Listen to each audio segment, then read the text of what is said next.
એકવાર એક અંધ માણસ ભગવાનની આરાધના કરતો હતો.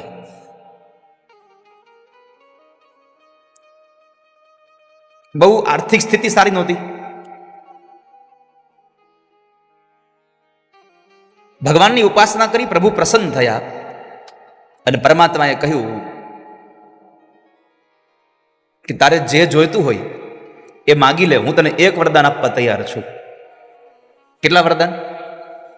ભગવાને કીધું હું તને એક વરદાન આપું, તારે એક વરદાનમાં જે જોતો એ માગી લે.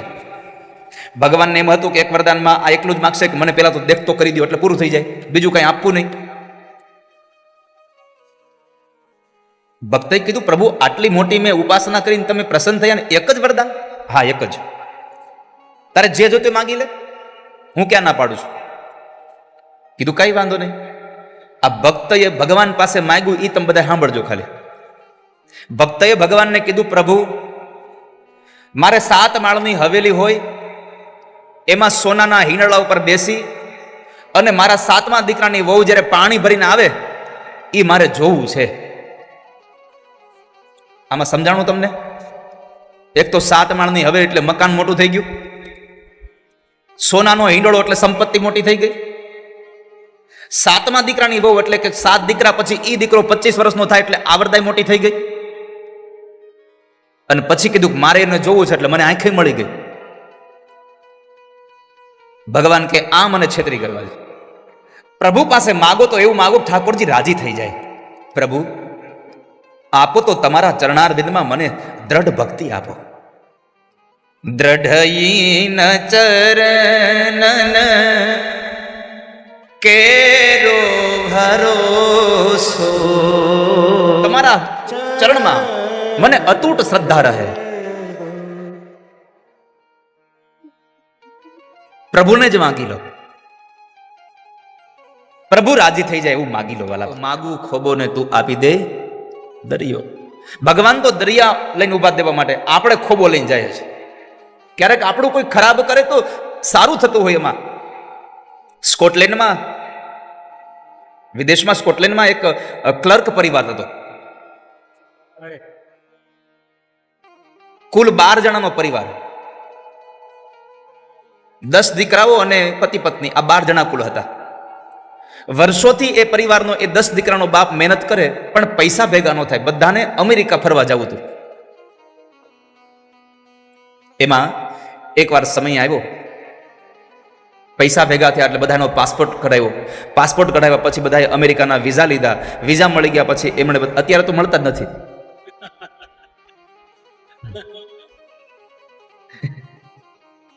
અત્યારે તો નામ જ નથી લેવાતું એનું. વિઝા લીધા, વિઝા આવી ગયા પછી એમણે ટિકિટ લીધી. અને તમે જુઓ કે ઘરમાં જ્યારે બધાની પાસે ટિકિટ આવી ગઈ કે આપણે આ તારીખે જવાનું છે, અને આખા ઘરમાં દિવાળી જેવો માહોલ. લોકો શોપિંગ કરવા જાય, બધાની સૌની બેગ ભરે, એટલી તૈયારીઓ કરે. એમાં બન્યું એવું, જવાને 7 દિવસની વાર હતી ખાલી, અને સૌથી નાનો છોકરો બરાબર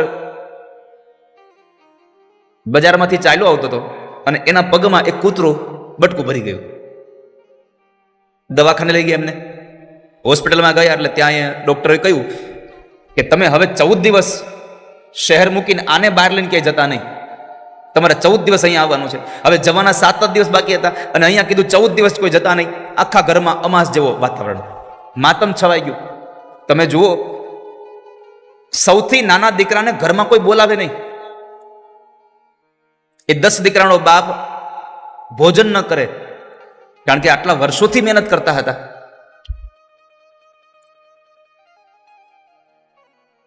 હવે છોકરાનો તો કોઈ દોષ હતો જ નહીં. અને એ સમયનો ત્યાંનો રૂલ્સ પણ એટલો બધો હશે એટલે કોઈ ગયા પણ નહીં.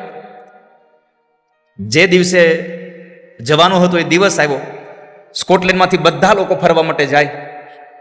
આ ક્લર્ક પરિવાર ઘરમાં બેઠો બેઠો બધા રડે છે. સવારમાં આખા ગામમાં દિવાળી હતી, ક્લર્ક પરિવારમાં માતમ હતું.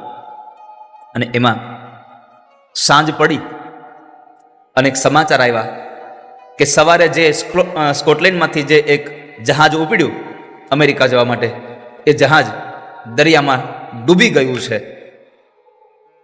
દરિયામાં ડૂબી ગયાના સમાચાર આવ્યા. આખા સ્કોટલેન્ડમાં માતમ છવાયો. ક્લર્ક પરિવારના ઘરે દિવાળી જેવો માહોલ હતો. કેમ? જો કૂતરું ન કડ્યું હોત તો આજ આખો પરિવાર જળમાં ડૂબી જાત. આ સંસારમાં કંઈક આપણી સાથે જે થઈ રહ્યું છે એ પરમાત્મા સારું કરી રહ્યા છે. જે હરિ કરશે મમ હિતનું, આ નિશ્ચય બદલાય નહીં. હું હરિનો, હરિ મમ રક્ષક, આ ભરોસો કોઈ દી જાય નહીં. ભગવાન મારો રક્ષક છે. મારી સાથે જે થઈ રહ્યું છે એ બધું ઠાકોરજી સારું કરી રહ્યા છે. આવી તમારી વૃત્તિ થઈ જશે ને તો લાવો હું તમને લખીને આપી દઉં. આ સંસારની કોઈ એવું સાધન નથી કે જે તમને દુઃખી કરી શકે. તમારી વૃત્તિ થઈ જાય કે જે થઈ રહ્યું છે મારી સાથે સારું થઈ રહ્યું છે. સ્કંદ પુરાણમાં લખ્યું છે, કુલમ પવિત્રમ જનની કૃતાર્થા. જે કુળમાં ભગવાનનો ભક્ત જન્મે એ કુળ પવિત્ર બની જાય છે. જે કુળમાં ભગવાનનો ભક્ત જન્મે એ ભક્તને જન્મ દેનારી માં પવિત્ર કૃતાર્થ થઈ જાય છે. અને જે જમીનમાં જે જગ્યાએ ભગવાનનો ભક્ત જન્મે એ ભૂમિ પણ પવિત્ર અને પાવન થઈ જાય છે. જનની જન્મભૂમિશ્ચ સ્વર્ગાદપી ગરયસી. આ સંસારમાં કેવલ સંપત્તિ તમારું બધું નથી. તમારે તમારું જો આભૂષણ બનાવવું હોય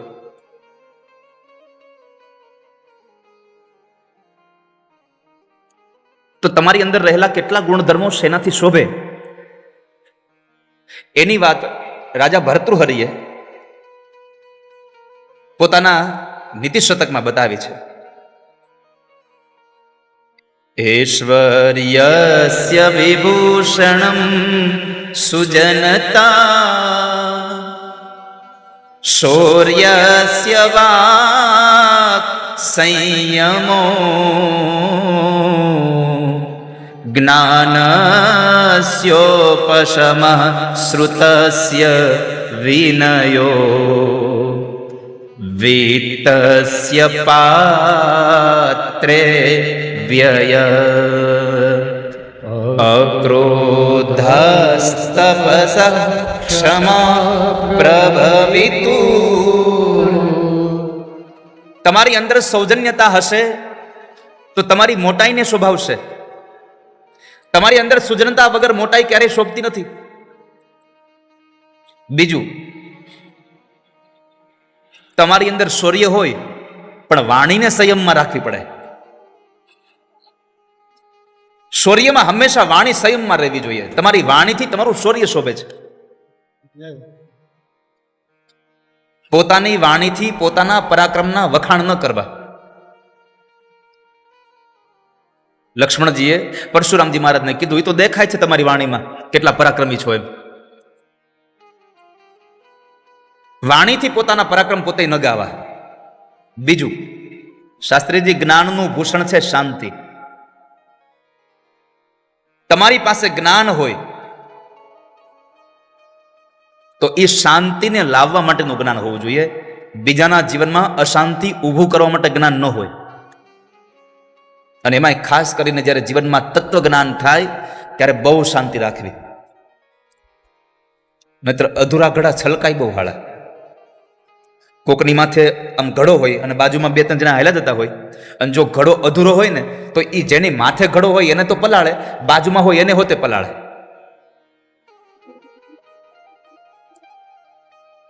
તો કહ્યું, તત્વજ્ઞાન થાય ત્યારે માણસે શાંતિ રાખવી જોઈએ. બીજું, આ તમે અત્યારે ભાગવતની કથા સાંભળવા આવ્યા છો ને, એ કથા સાંભળવાનું તમને શોભે ક્યારે ખબર છે? તમારામાં નમ્રતા હોય તો. નમ્રતાથી શાસ્ત્રનું શ્રવણ શોભે છે. હવે આપણે કોઈક બેસી ગયા હોઈએ,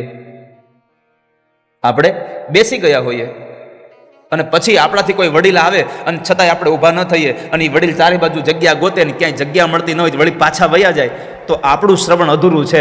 એ સમયે આપણે ઊભા થઈને એને બેસાડી દઈએ તો શાસ્ત્રનું શ્રવણ સાચું પડે તમારી માથે.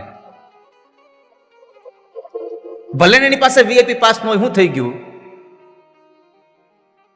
આપણી ફરજ છે, આ વડીલ છે, નમ્રતાથી શાસ્ત્રનું શ્રવણ શોભે છે. બીજું, દાન શોભે ખરું, પણ જો સત્પાત્રને આપવામાં આવે તો. દીયતેનુપકારિણે. યોગ્ય સમયે યોગ્ય વ્યક્તિને જો દાન આપવામાં આવે તો તમારું દાન શોભે છે. તમારું ધન છે, ધન એની શોભા તમારું દાન. સત્પાત્રને દાન કરો. તમારા તપને શોભાવવું હોય તો જીવનમાં ક્યારેય ક્રોધ ન કરશો. તપસ્વી માણસ ક્રોધ ન કરે, કારણ કે ક્રોધથી આપણું સત્કર્મ નષ્ટ થાય છે. માટે ક્રોધ ન કરો. એટલે લખ્યું અક્રોધસ તપસ ક્ષમા પ્રભવિતુ. માણસ તપ કરે પણ ક્રોધ ન કરે. અત્યારે તમે કથામાં બેઠા છો ને, તમે તપ કરી રહ્યા છો. તપને શોભાવવા માટે અક્રોધ હોવો જોઈએ માણસમાં, ક્રોધી ન હોવો જોઈએ. સમર્થ પુરુષ હોય પણ જો એમાં ક્ષમાનો ગુણ ન હોય તો એની સમર્થતાને કોઈ વંદન ન કરે.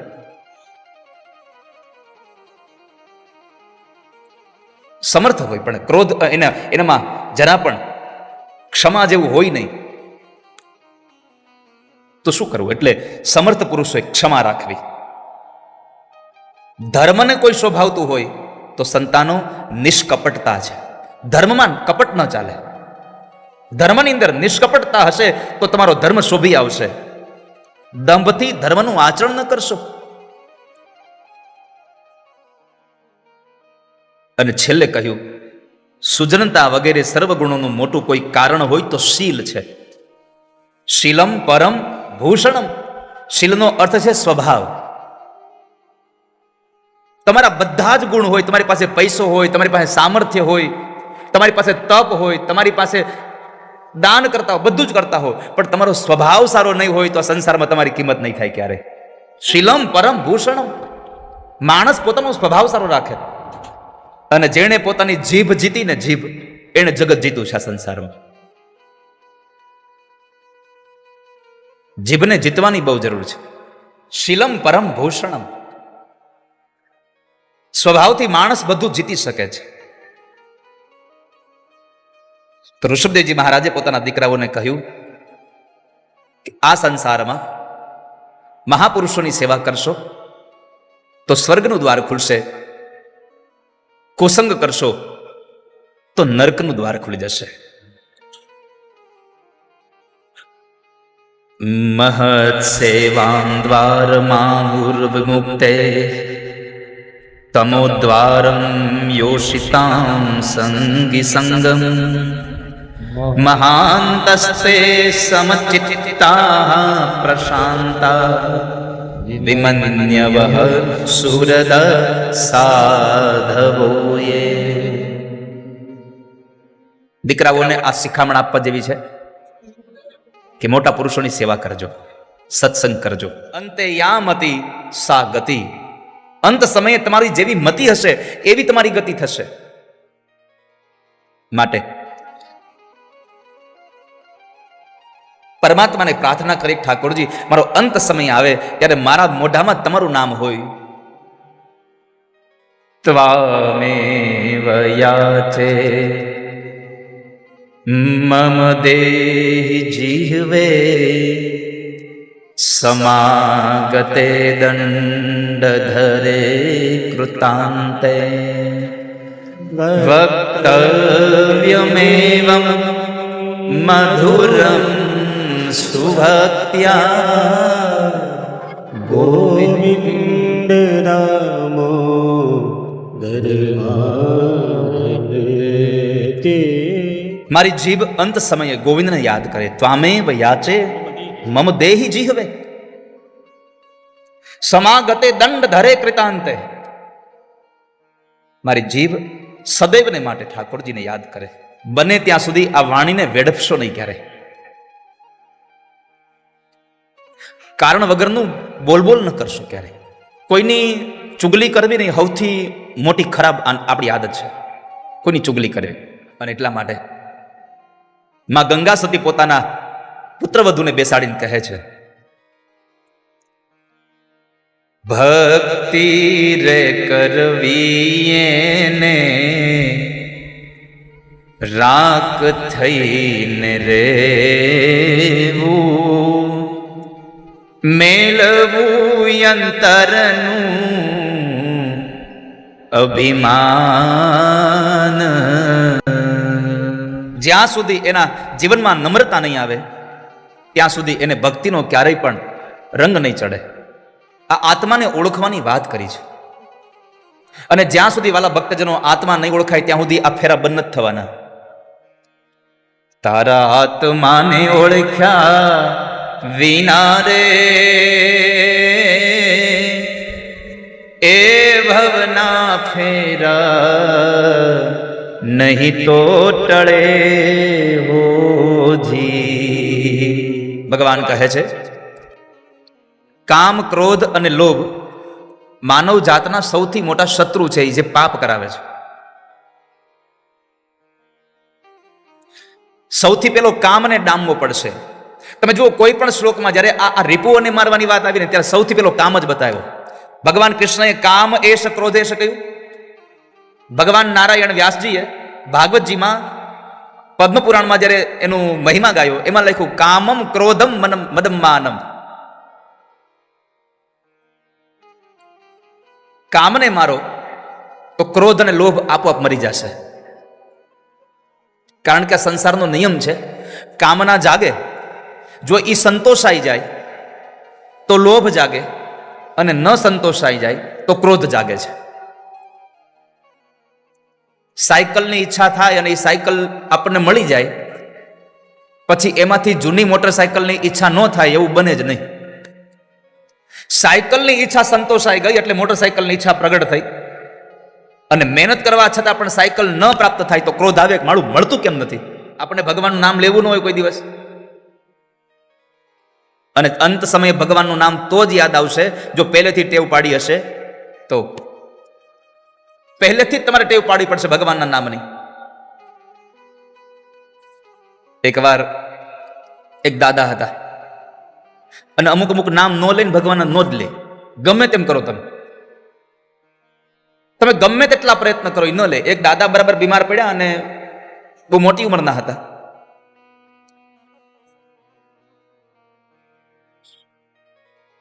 છોકરાઓએ નક્કી કર્યું કે હવે દાદા પાસે એક વખત ભગવાનનું નામ લેવડાવી લઈએ ને તો કદાચ દાદા મરતા મરતા ભગવાનનું નામ લઈ લે તો ઉદ્ધાર થઈ જાય. છોકરાઓએ કીધું, દાદાને કીધું, દાદા રામ રામ. દાદા પડ્યા પડ્યા ખાલી આમ કર્યું, બોલ્યા નહીં. દાદા રામ રામ ન બોલ્યા. છોકરાઓ હામ જોયું, હવે આનું શું કરવું.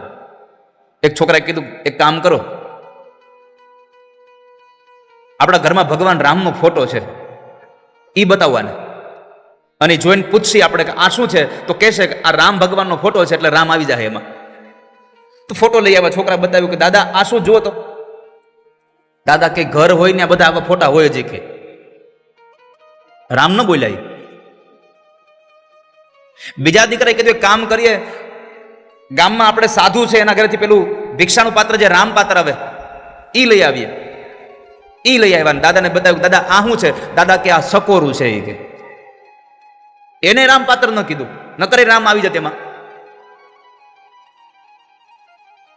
એક દીકરાએ કીધું કે કામ કરું, આપણા ગામમાં ઓલા મહારાજ છે ને એ ઓલો રામસાગર લઈ અને ભજન ગાય છે, એ લઈ આવીને આપણે દાદાને બતાવ્યું, દાદા આ શું છે એમ કહે કે આ રામસાગર, તો એ રામ આવી જાય, દાદાનો ઉદ્ધાર થઈ જાય.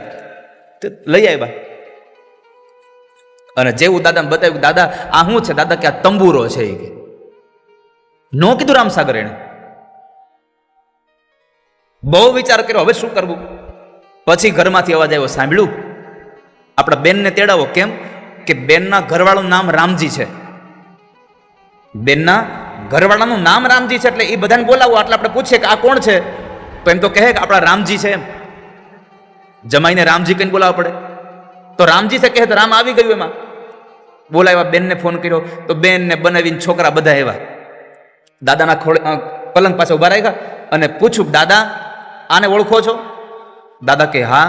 આ કોણ છે. એ કે પભલીનો વર છે. એ કે આ સંસારમાં જેને કોઈ દી ભગવાનનું નામ ન લીધું હોય ને એને અંત સમયે રામનું નામ યાદ ના આવે. વાલા ભક્તજનો, માટે અત્યારથી તૈયારી કરજો. જો મરણ સુધારવું છે તો અત્યારથી તૈયારી કરો કે પરમાત્માનું નામ અત્યારથી ટેવ પાડતા જાઓ.